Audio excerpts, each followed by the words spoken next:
It also carries a Global Star modem and ArduCam, allowing users to upload digital messages or see photos of Earth from orbit.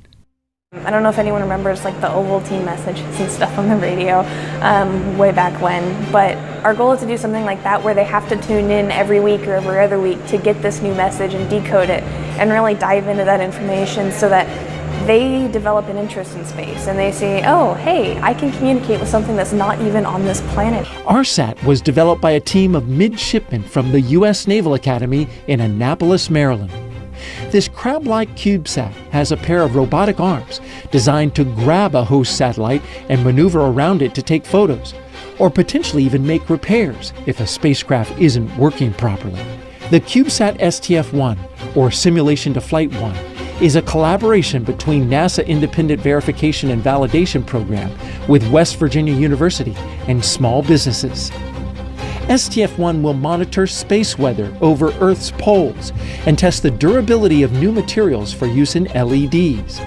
But it's also designed to demonstrate a simulation and test platform to aid in the development of future CubeSat missions.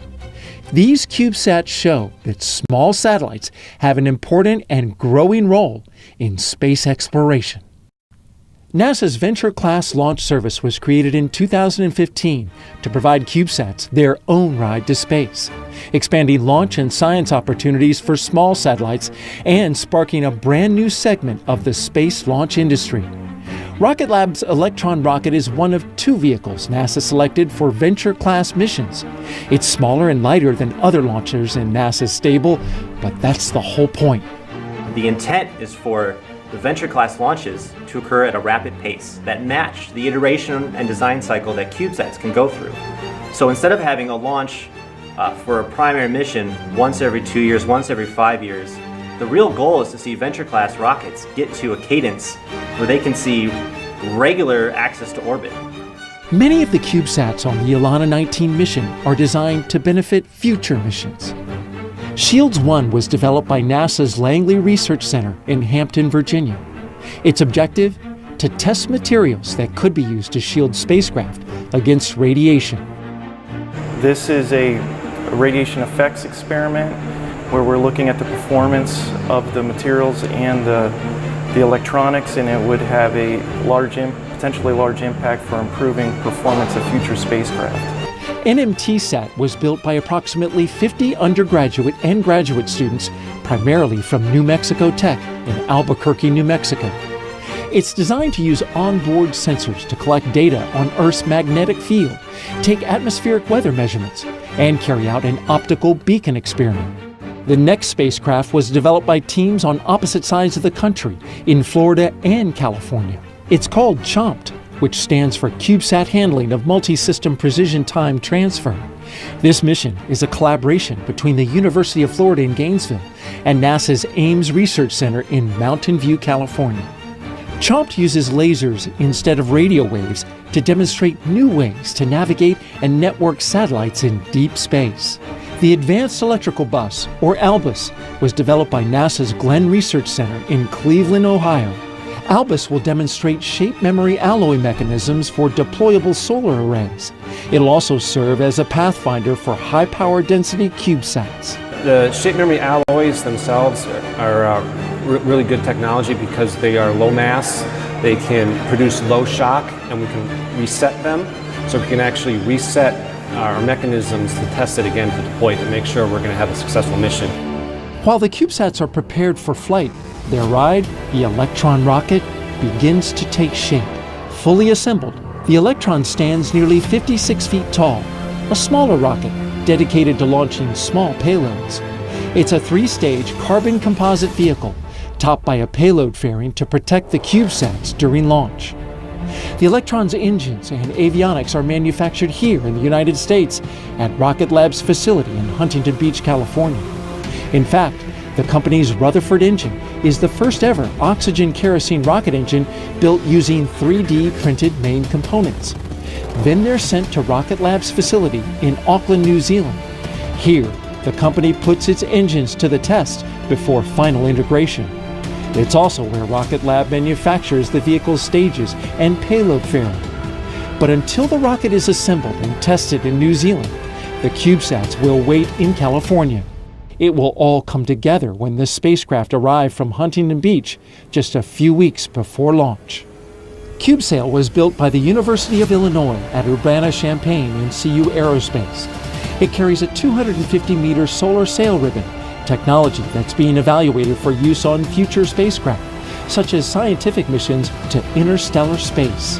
And CubeSail is going to be doing a technology demonstration of the deployment technique as a stepping stone towards even larger missions we have planned on the road, like iSail and UltraSail. The ISX CubeSat, or Ionospheric Scintillation Explorer, is a collaboration between SRI International and Polysat at Cal Poly San Luis Obispo, California.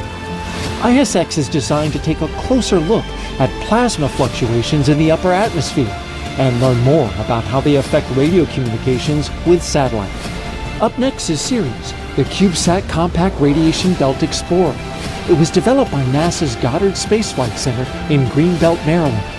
Ceres will fly into Earth's Van Allen radiation belts to study the high-energy particles streaming toward the Earth from the Sun and learn more about how electrons in the radiation belts are energized and lost.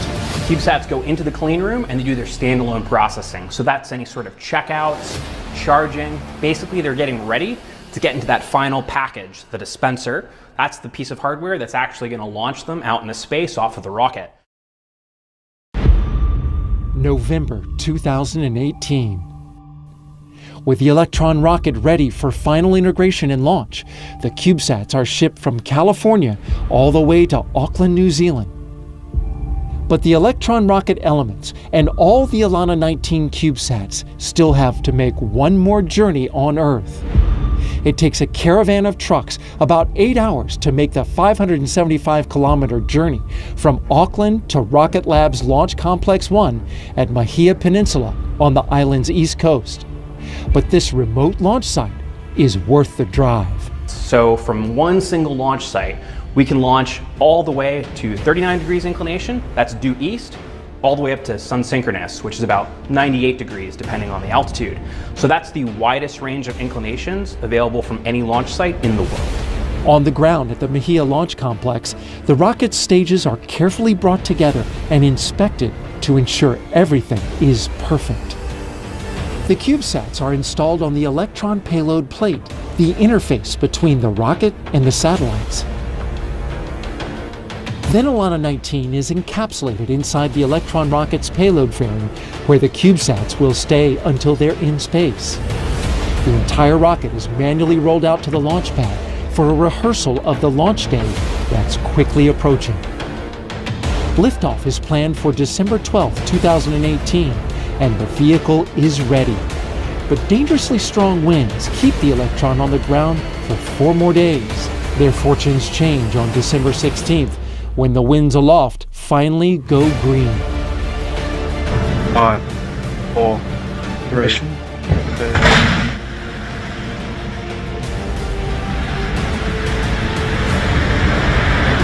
The Electron rocket's 9 Rutherford engines ignite, and history is made.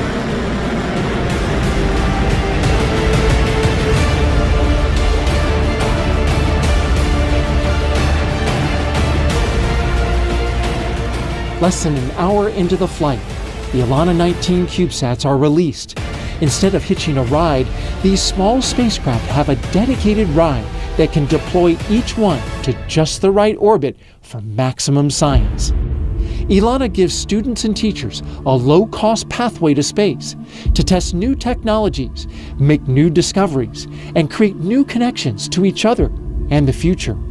Small satellites, big dreams, and even bigger potential for future CubeSats needing a Venture-class ride into space. To launch with Elana, visit nasa.gov/Elana.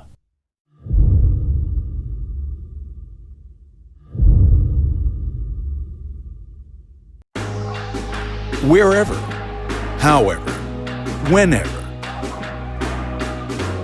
We're here, there. We're everywhere.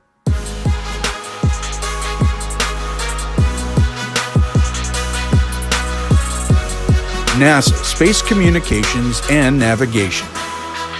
Exploration enabled.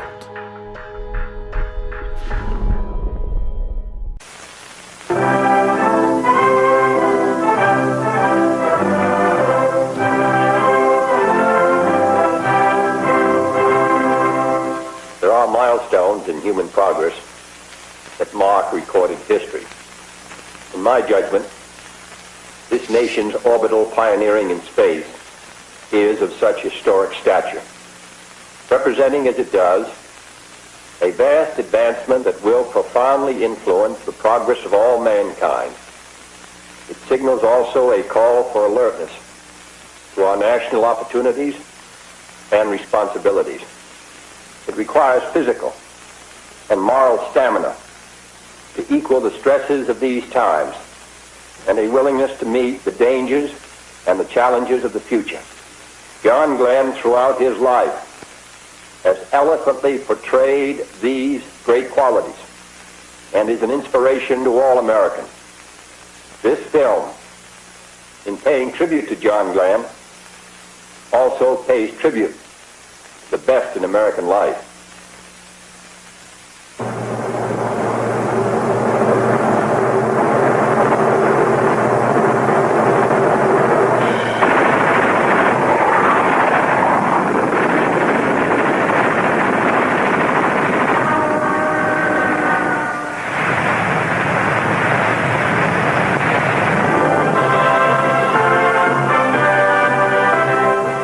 Concord, Ohio wasn't on many maps until February 20th, 1962.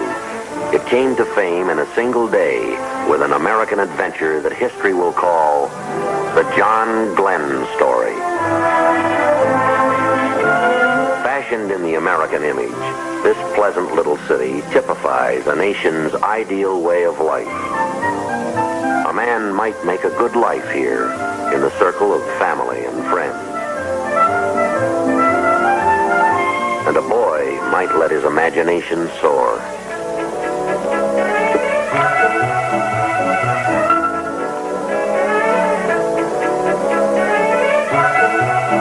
He might explore the wonders of the wide world all about him, life's simple mysteries, with bright discovery daily opening doors to knowledge.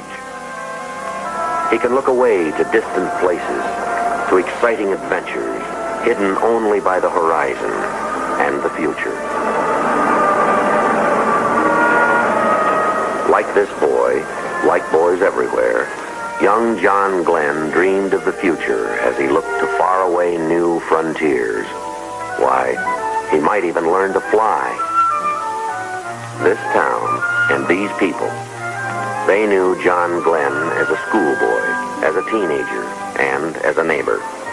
Like Mayor Taylor, they followed his career as he blazed a trail across the high sky.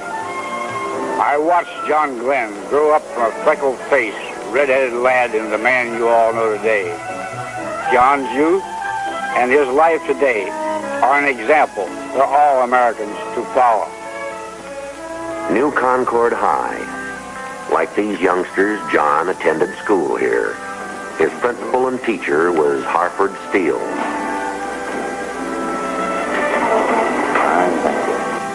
He was an excellent student, and he graduated with honors from our high school. I taught Johnny and hundreds of others that our democracy is a priceless heritage, and that we should preserve, protect, and if at all possible, make some contributions to it. He has made a significant contribution in his mission in space. And this fine new school in New Concord, it's the John Glenn High School, with its first graduating class receiving diplomas. Young John helped his father about this shop when he wasn't in school, or acting as lifeguard in the summer at High Y Camp or at college.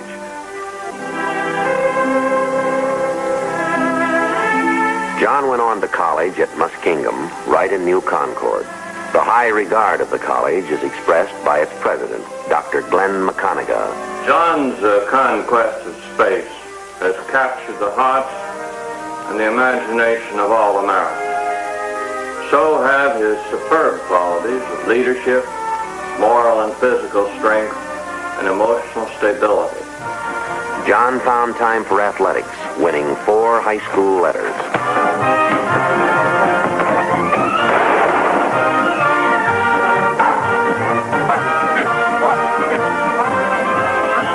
Muskingum coach Ed Sherman recalls John Glenn's athletic record. John played football right here on this field. He was captain of his high school team and played center for the college. He has proven the value of teamwork both as an athlete and later as an astronaut. Just like these boys, John took an active part in our physical fitness program. He proved that a good mind and a good body always go together. Campus discussions are inspired by the first orbital flight of an American. I think that John Glenn, by his flight, has given us an opportunity to see that, well, we have a chance to do something for our nation, too. Maybe I'll even go somewhere sometime. We have the same opportunities that he had. Glenn proved by his flight that there are still many frontiers to be explored and conquered. And that just shows how very vital our education is if our future is to be go. Glenn always had a strong spiritual side, as Dr. Charles Moorhead recalls. John Glenn attended Sunday school and services at this church when he was a boy like Randy Bradley here. Let's attend services for a moment at John Glenn's church.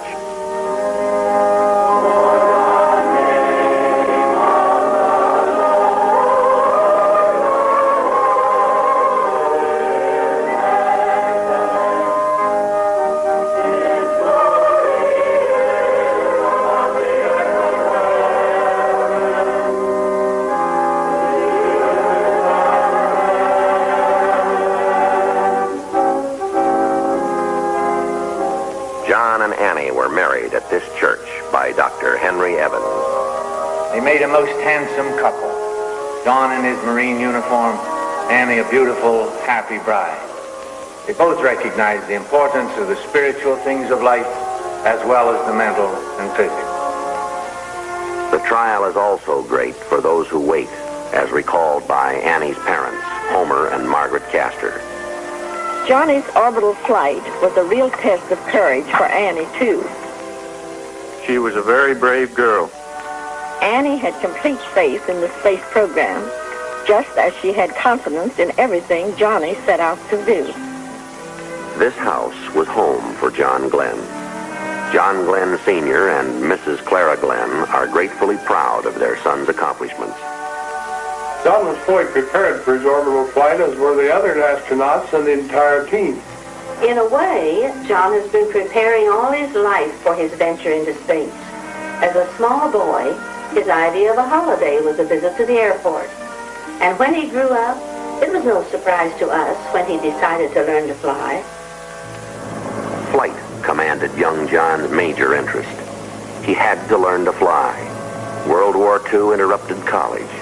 He received his first flying lessons from pilot Harry Clever.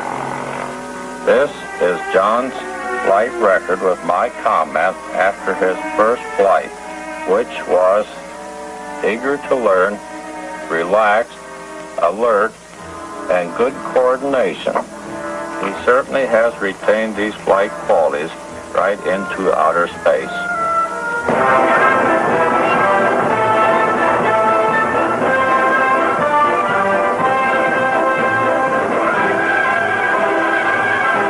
Training at Pensacola and Corpus Christi. Many aviators have won their wings here. Like these cadets, John went on to Corpus Christi, Texas to learn about airplanes and navigation, with time also for physical conditioning and sports, and for religious inspiration. Like these naval aviators, to win his wings. The Navy's thorough training prepared Lieutenant John Glenn for wartime action in the South Pacific. Flying 59 missions in Corsairs like these, he joined in blasting enemy targets. Until there was peace, and Glenn returned to Corpus Christi as advanced flying instructor until Korea. Major John Glenn came back to combat to fly 90 missions to shoot down 3 MiGs.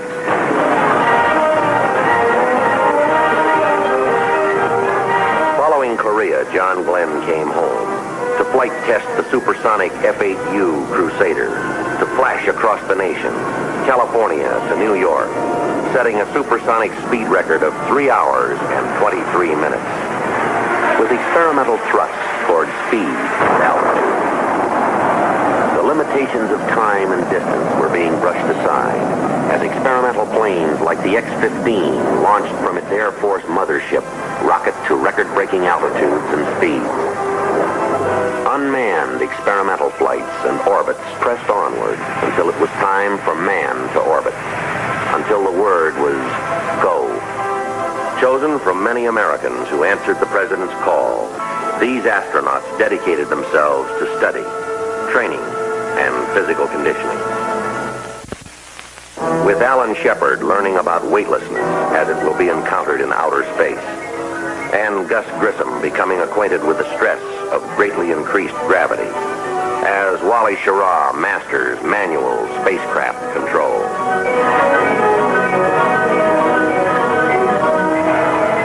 3 years of engineering skill and scientific experimentation have gone into this historic Atlas launching. Its component parts have come from countless sources, devised and fabricated by many thousands of technicians in hundreds of United States cities. And this, the motive power, carefully raised to position on its gantry. This, the Atlas, with power to develop 360,000 pounds of thrust, with capability to swiftly lift the spacecraft and its passenger as high as 160 miles, to inject the spacecraft into orbit at 17,500 miles an hour. And now the word is go as the spacecraft is lifted into its position atop the Atlas. This spacecraft, 6 feet across at its widest heat shield end, 10 feet tall, built to withstand heat shield temperatures of 3,000 degrees Fahrenheit as the wind rushes by at more than 15,000 miles an hour. As the astronaut prepares for space flight, for adventure into outer space.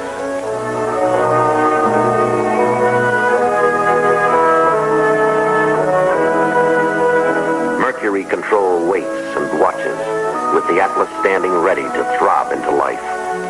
Ready. Friendship 7 is ready. And so is John Glenn.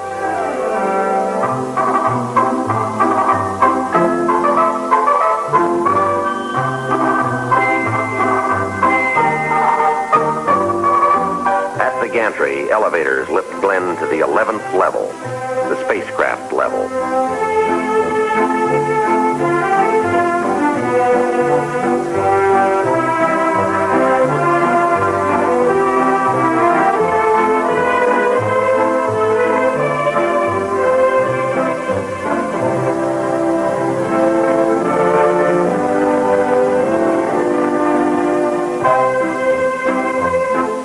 Takes his place in Friendship 7, looking towards the unknown.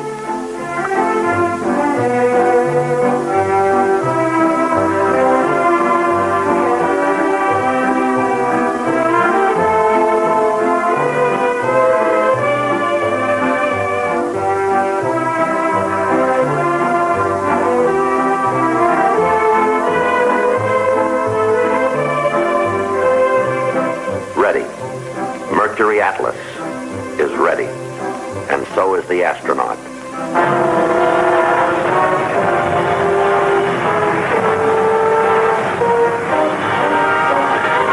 The countdown is underway at Cape Canaveral, as all the world holds its breath, and all the world is witness.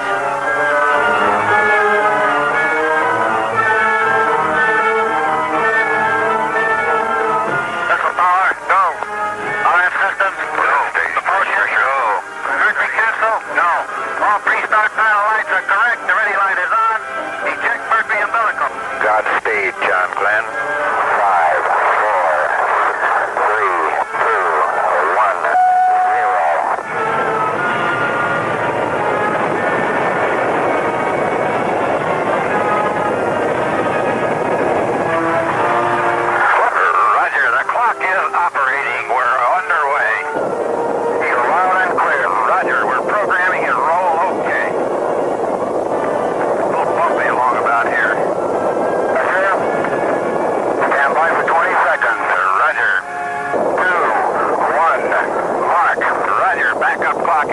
started. Fuel 102, 101, oxygen 78, 100, amps 27. Roger, loud and clear, flight path is good, 69. Roger, check's okay. Mine was 70 on your mark. Have some vibration area coming up here now. We're smoothing out some now, getting out of the vibration area. Roger, reading you loud and clear, flight path looks good, pitch 25, stand by for... Roger, Pico. Back to 1 1/4, the tower fired, could not see the tower go, I saw the smoke go by the window. Good, we confirm staging on PM. Roger. 1.5 Gs. Friendship 7, Bermuda has you. Roger, Bermuda, stand by. This is Friendship 7. Pico. Plasma grades fired, okay. Roger, 0G, and I feel fine. Capsule is turning around. Oh, that view is tremendous. Roger, turnaround has started. Roger, capsule turning around, and I could see the booster during turnaround just a couple of 100 yards behind me. It was beautiful. The word is go, and John Glenn is go, and with him go all of mankind's dreams of someday touching the unattainable stars. Under a tropic sun, the tracking ship Rosenot waits and follows his course as he flashes towards the coast of Africa. To John Glenn belongs an awesome panorama of the earth below. Beyond human sight, Friendship 7 makes a slow boat out of the sun as the spacecraft girdles the earth every 90 minutes. Like a shooting star at 5 miles a second, 17,500 miles an hour, John Glenn streaks away from today into the night of tomorrow, racing towards the dawn of yesterday. As Glenn sights the lights of Perth and Rockingham, as he flashes over Australia, across the Pacific, to contact waiting ground stations at Guaymas, Mexico. And California waits as Friendship 7 streaks home to the land of its origin, an unseen comet lining across the United States in 8 lightning minutes of flight. Completing 3 history-making circuits of the globe, John Glenn fires retro rockets to slow the spacecraft, to direct it back to Earth. 5, 4, 3, 2, 1, fire. Roger. Retros are firing. Good, indeed. Are they ever? It feels like I'm going back toward Hawaii. Then the first ominous note, the first warning of possible disaster. A chilling signal flashes an indication that the capsule's heat shield may be loose. The astronaut might perish like an earthbound meteor in 3,000 degrees of re-entry heat without the heat shield. Strapped over it, the retro pack might hold it in place. Cape Canaveral makes the decision. This is Texas Capcom Friendship 7. We are recommending that you leave the retro package on through the entire re-entry. As all the world listens and stands still and helplessly hopes, Cape Control shows the way. Using fly-by-wire control for re-entry, John Glenn rides his craft through the vastness of space towards the curving globe beneath. As science in its amazing exactness selects the Caribbean from all the oceans of the Earth to receive Friendship 7 as it blazes into the Earth's atmosphere. This is Friendship 7, a real fireball outside. A fireball. The fiberglass surface of the heat shield is starting to oblate, to melt and vaporize as a glowing electrically charged wake streams back to block off communication as the Earth's atmosphere slows the capsule's descent.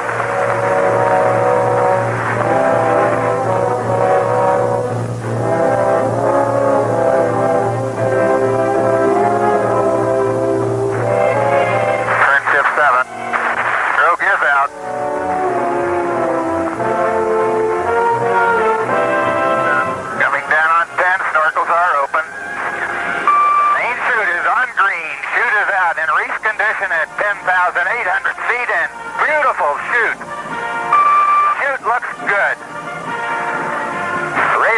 has gone to about 4.2 feet per second. The chute looks very good. Hello, Mercury Recovery. This is Friendship 7. Do you receive? Friendship 7, this is Steelhead. Be advised, I have you visually. Roger. What is your estimate on recovery time? Over. Estimated pickup now at 20 minutes. Over. Landing bag is on green. Friendship 7, ready for impact. Almost down. Here we go.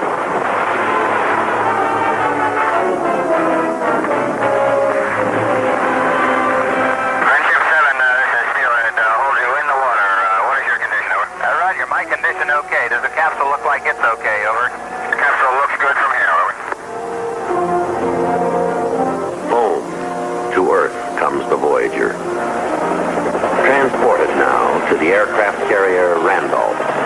In 4 hours and 56 minutes, John Glenn has streaked through 3 days and 3 nights and over 81,000 miles. Never a journey so far. Never a traveler so welcomed by the world.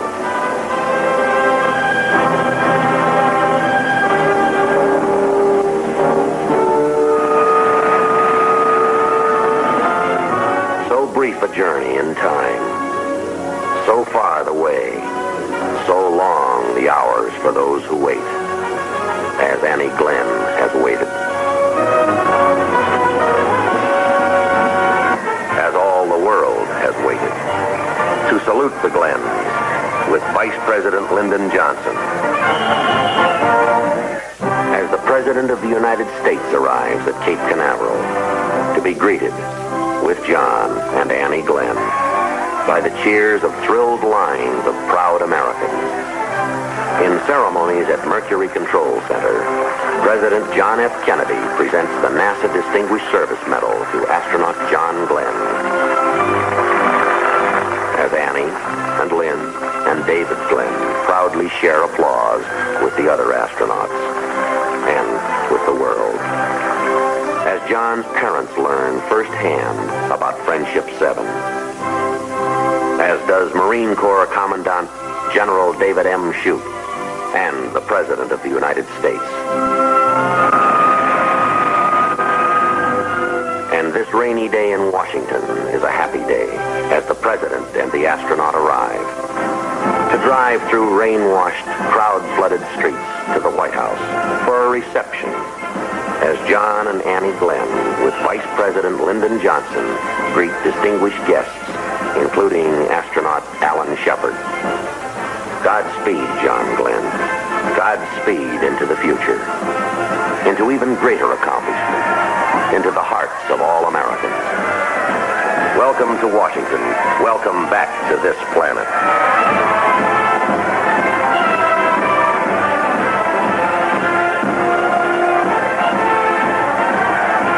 The nation's capital, to the towers of Manhattan, to the ticker tape parade of New York, cheering crowds roar a mighty welcome, shared by all Americans, by free people everywhere.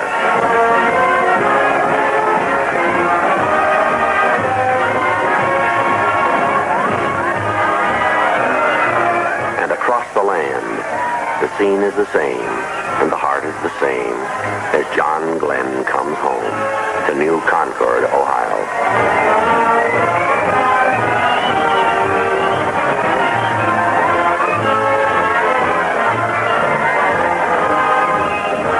At the Capitol, there's an introduction by the Speaker of the House, the Honorable John McCormick. Members of the Congress, it is a privilege, and I deem it a high honor, to present to you a brave and courageous American. A hero in World War II and in the Korean conflict, who recently, in a most notable manner, added glory and prestige to our country, the first United States astronaut to have achieved orbital flight, Lieutenant Colonel John Herschel Glenn, United States Marine Corps. Colonel Glenn.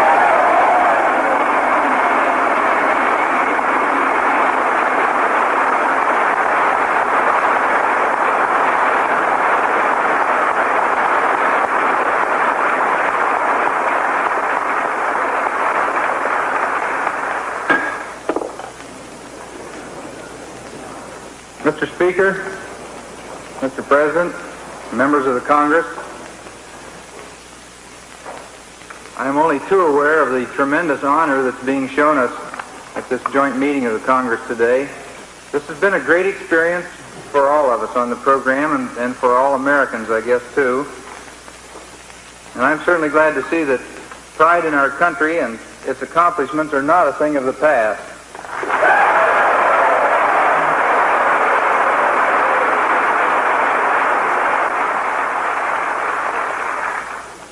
I know I still get a real hard-to-define feeling down inside when the flag goes by, and I know all of you do too.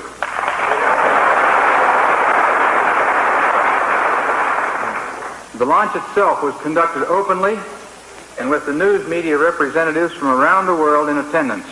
This is certainly in sharp contrast with similar programs conducted elsewhere in the world and elevates the peaceful intent of our program.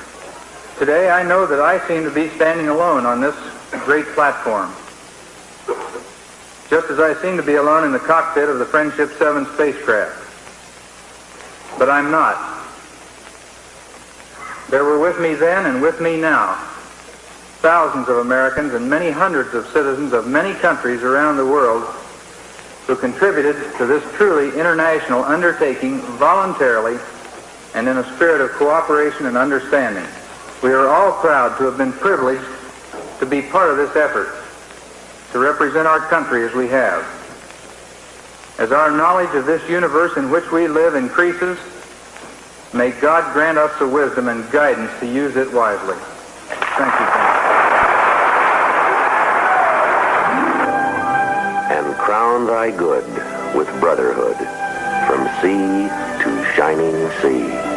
In the pattern of all our free American traditions, John Glenn's trailblazing venture into space has shown the way for human progress, for brotherhood around the world.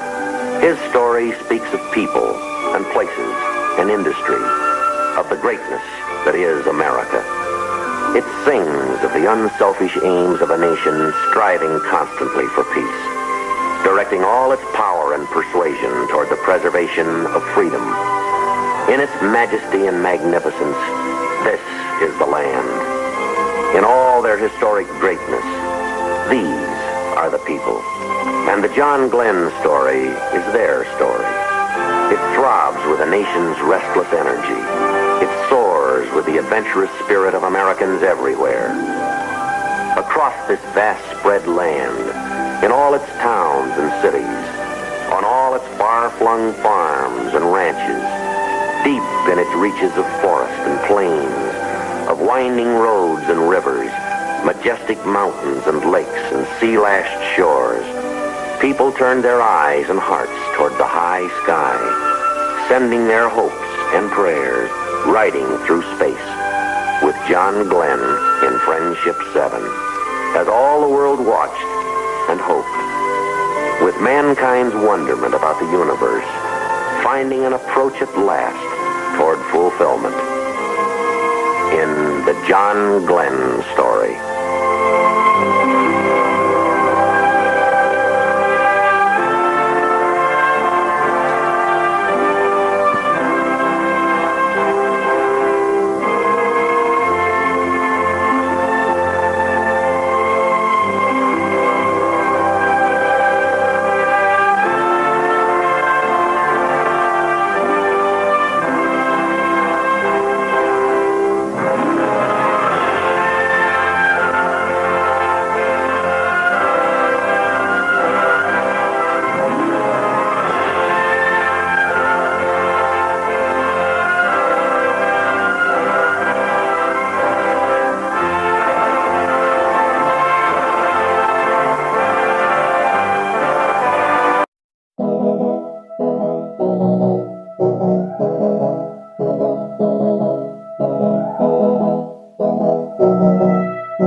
Consider major aeronautical revolutions. A few may come to mind.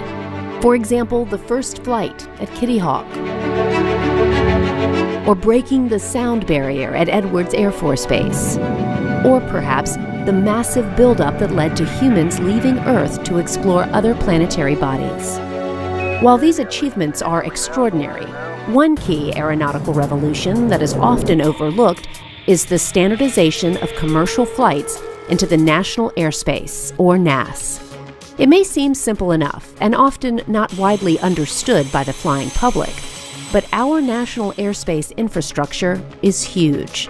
It comprises the navigation facilities and airports of the United States, and all the services, rules, regulations, policies, procedures, personnel, and equipment.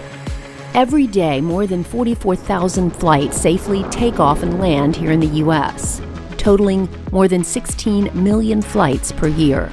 This process is seamless to most of us due to the dedication of millions of professionals who work to provide safe flights in and out of the national airspace. When a complex system this big works so seamlessly, great care must be taken when new advancements are added into it. Over the years, there have been incremental changes to the system, but one major advancement that is happening now is the integration of unmanned aircraft systems into the national airspace. That may sound innocuous enough, but updating our current national airspace to include millions of unmanned aircraft is a Herculean task that has required years of research, study, and countless hours of design and analysis to move this task forward. This integration needs to be seamless, keeping the flying public safe while also allowing new vehicles to perform their assigned tasks. On this episode of NASA X, we'll follow researchers from NASA and industry to better understand how unmanned aircraft systems will be integrated into the National Airspace System. We will also shadow a unique flight test that joins pilots, engineers, and researchers together to help establish standards for piloted and unmanned aircraft flying in the NAS. Join us as we uncover this complex endeavor and find out what the future of flight looks like for UAS consumers and the flying public.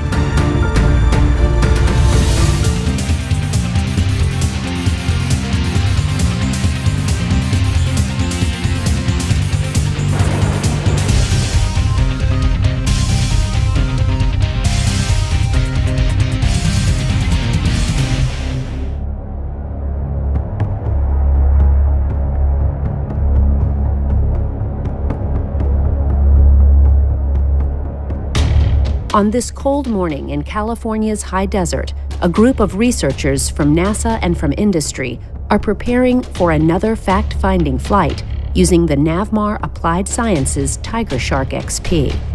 NASA Armstrong, located at Edwards Air Force Base, has seen many important test flights over the years.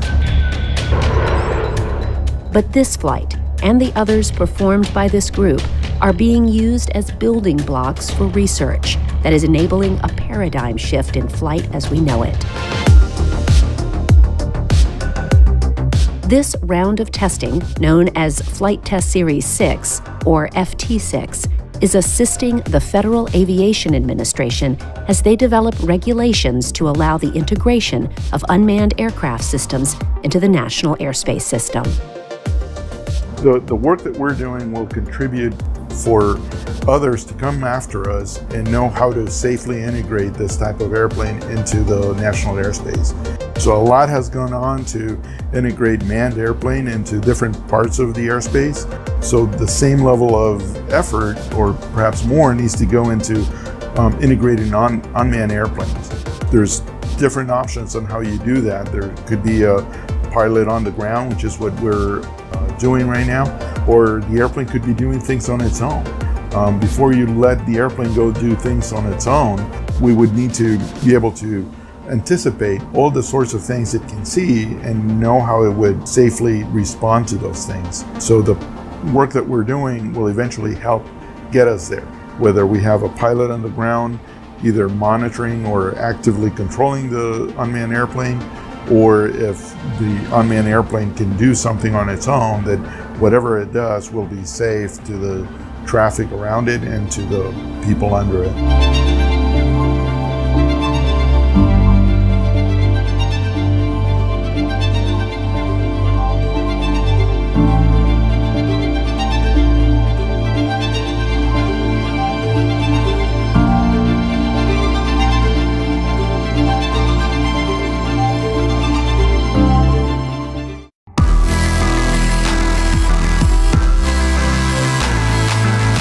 Unmanned aircraft have come a long way over the past several decades. Once, they were relegated to toy status and for military use. But now, there are many different applications for UAS use being studied, like package delivery, helping with crop production, disaster relief, and even transporting people. With this increase in UAS numbers, the FAA realized that integrating these remote-controlled and autonomous aircraft needs to be prioritized. Well, NASA has a dual purpose in this. One is to do the basic research that is required to understand what is needed to integrate the UAS into the NAS and to help us do the early research to determine what are the regulations that are needed, the policies, the guidelines, those types of things, and what's the information we need in order to issue waivers and certifications and those things. At the same time, they also have a responsibility or a goal to assist industry in letting them know what's necessary for them to produce and operate UASs in the national airspace. So with the help of NASA and the aviation industry, new, small, lightweight, and low-powered sensors to help conventional aircraft and UAVs detect and avoid one another are being evaluated. The FAA has a mandate, obviously, to make sure that we have airspace that's safe, but also that they enable the utilization of aircraft and technologies that really benefit the American public. And it's clear there's a lot of industry pull for the FAA to come up with rulemaking and some standards that would enable some of these newer platforms, these newer use cases. And so if there turns out there's a use case for delivering a pizza, we want to make sure that the FAA has come up with a way to do that safely. If there's a use case to get your birthday present delivered to your front door by an unmanned vehicle, we want to make sure that the FAA has enough information to really be able to allow a company to do that safely. And so these demonstrations were really meant to look at those enabling technologies, figure out maybe what the pitfalls and what some of the limitations are, but ultimately to inform the FAA so that they can do the rulemaking that's needed that will really open up some of these markets. So detect and avoid, in particular, manned pilots have a responsibility to see and avoid other aircraft when they're flying in the airspace. And when you take the pilot and put them remotely in a ground control station, we still have that responsibility. And so pilots we need to use other sensors to detect other aircraft and then develop algorithms to help them determine how to avoid those other aircraft.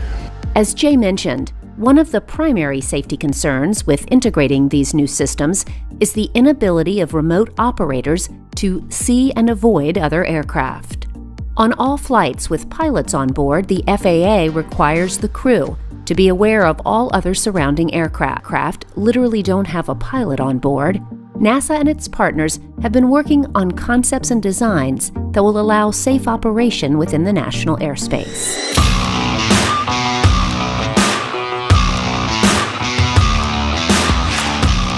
That is where FT6 comes in.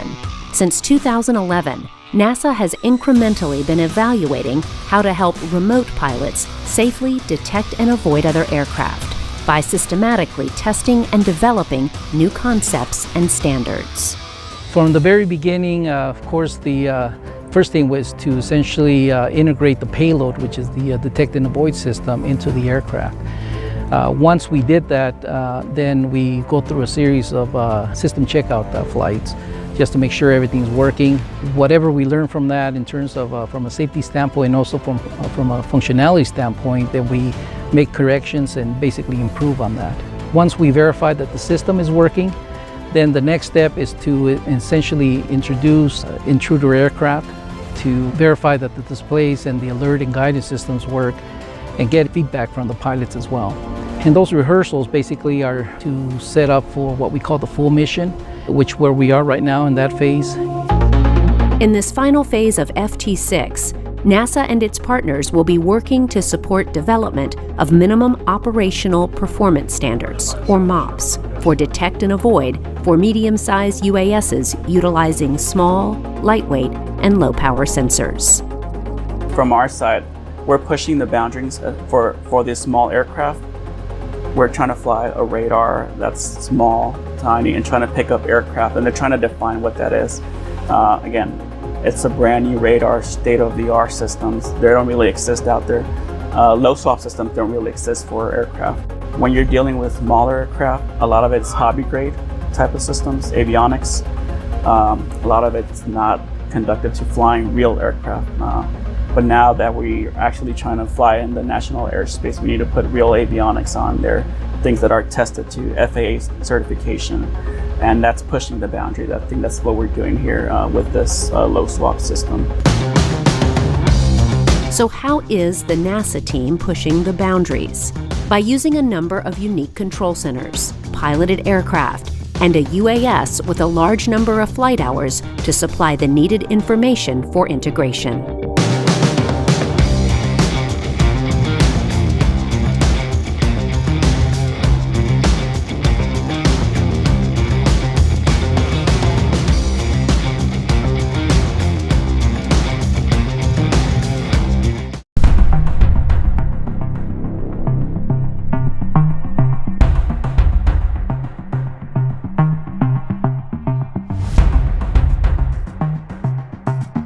FT6 is a multidimensional test with many different groups of researchers and pilots working together to make sure the test goes according to plan. During each flight, there are several different researchers in different control rooms monitoring the flight, and there are also at least 3 layers of pilots in the air and on the ground. To better understand this complex dance, let's first look at the UAS that is being used. For this round of testing, NASA decided to use the Navmar Applied Sciences Tiger Shark XP UAS. This is a medium-sized aircraft with a wingspan of nearly 22 feet and can stay aloft for 12 hours. It's controlled remotely using a ground-based cockpit and has been equipped with a smoke-generating system to assist the intruder pilot with visibility and an early developmental low-swap nose-mounted radar built by Honeywell that will use a fixed-phase array to steer the radar beam electronically. The Tiger Shark is a Group 3 unmanned aerial vehicle, 500-pound weight class, and it has been used as basically an R&D platform to enable NASA and NASA's partners to test various pieces of software and hardware to help develop standard operating procedures for integrating UAS into the national airspace relative to detect and avoid technology component. Because this UAS platform has such a long and stable track record, the FT6 team felt that its reliability would allow them to focus their expertise on testing rather than worrying about building their own UAS. One of the most intriguing aspects of this test is the different roles and assignments performed by the team flying the UAS. The Navmar team pilots the aircraft during the initial takeoff and landing phase, but after the craft is airborne, control of the UAS is handed off to NASA pilots. The subject pilots that take over the flight are not aware of when intrusions into the airspace would occur, making it realistic to what pilots in the NAS would experience. Open Center NASA 01, deviating from traffic 170. Open Center NASA 01, clear of conflict heading 030. They must be able to react quickly without anticipating a solution to a scenario before the encounter has even occurred. This is a subject pilot station, so what they're observing is the on-ship aircraft, and then they'll see intruder aircraft. The aircraft are generated by either virtually from Ames, and that's just to add background traffic to kind of create a real airspace system. And then you have real traffic that's picked up by the aircraft systems, and that's injected through the payload, and it comes into the system too. So they're getting a mix of both real traffic and virtual traffic. And all they're doing is essentially flying this mission. They'll get intruders coming in and causing traffic alerts. If it's a yellow alert, they'll either talk to ATC and move, or if it's a red alert, they'll move immediately, then talk to ATC and coordinate on their way back. This all done in Oakland airspace in a virtual environment. from their side, even though they're flying the real aircraft with real intruders. We were actually able to gather a lot of the metrics that you would normally gather in a lab, but in this case, a real atmospheric flight. And that's what we call live, virtual, and constructive. We had the live component, which is the live UAS and the live intruder. The constructive, which were traffic, simulated aircraft that were moving in the airspace. And then virtual, which were actually people who were flying simulated aircraft and talking over the radio. And all those things combined to create a really immersive test environment. So this is the Mobile Operations Facility 5, MOF 5. So this is the NASA Ground Control Station. That's where we execute all the flight testing, all the missions conducted from this. So this system's interface to the Navmar ground station. It's interfaced to the LVC environment, and it's interfaced to the comm system here at Armstrong. So again, interfaces to all the systems and allows us to communicate with everything. So from here, once the aircraft's airborne, our pilots take control of the aircraft, move it into the airspace, and then after that, control is transferred to the subject pilot that's on this side of the station. And this is where we conduct the mission, the full mission for the flight test. So the subject pilot is not familiar with the system, and that's done on purpose. It's a human factors research. We need trained pilots to actually monitor the airspace and make sure that we're still flying in real airspace. And in an actual Edwards Air Force Base, there's actually other missions going on in the background. So we need our pilot test to manage that part of the test and call it off if they need to, or take control of the aircraft if there's an actual emergency up in the air, or there's another mission that's intruding. These piloted aircraft are not only employed as chase planes, but are used to intrude in the airspace around the UAS to test the detect and avoid system. During these flights, intruder aircraft intentionally fly very close passing encounters to the UAS, which trigger the DAA alerting and guidance.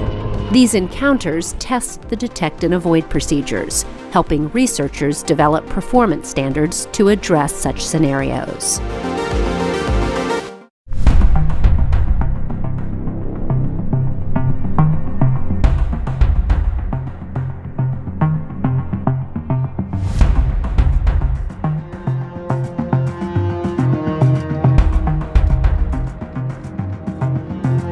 A typical test day starts off in the early morning hours. The team starts with a T0 briefing. During this time, all team members go over all the test parameters for the day. Once that briefing is complete, everyone goes to their respective locations, such as control rooms or to the aircraft. When everyone is ready, there is a comm check over a specific frequency. Meanwhile, the Tiger Shark is towed out to the lake bed for launch, while the intruder aircraft are preparing for takeoff.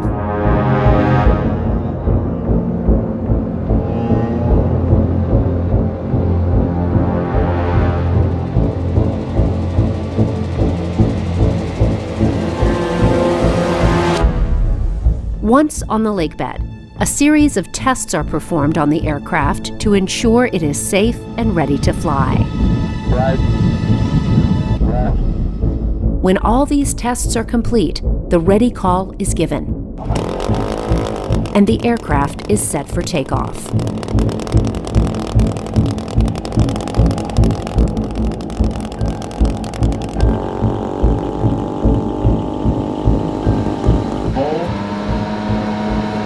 And we have good RPMs, good systems, brakes off.